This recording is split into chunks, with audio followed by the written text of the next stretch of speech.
Si është e mundur që një person, një burr i cili pajtohet që të demilitarizojë UÇK-n, që punon në mënyrë konstruktive me UNIK-un mbas luftës dhe i cili më pas në tetor të 2000-shit dhe në nëntor të 2001-shit pranoi humbjet në zgjedhjet demokratike dhe vazhdoi që të punonte fort derisa i fitoi zgjedhjet në vitin 2007.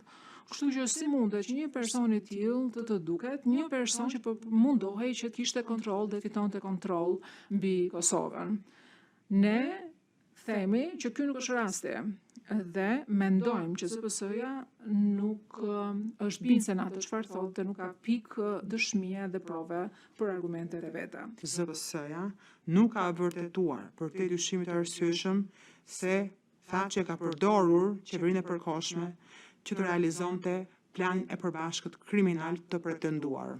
Ne nuk e mohojmë ashtu siç takon vej se në ditët e para të misionit të UNIK-ut Hashim Thaçi garoi për ndikim me UNIK-un dhe mundua që të krijonte një rol për qeverinë e përkohshme sa i takon qeverisë së Kosovës, por në fund ai ju drejtua bashkëpunimit me UNIK-un.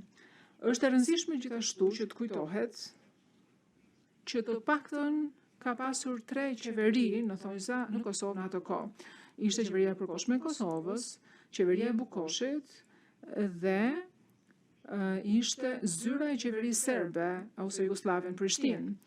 Asnjëra prej këtyre qeverive nuk ishte ligjore në përputhje me rezolutën 1244, por ZPS-ja nuk pretendon që 2 qeveritë e tjera ishin mjet i NKP-s, por thonë që LDK-ja ishte thjesht viktimë e NPK-s së qeverisë përkohshme.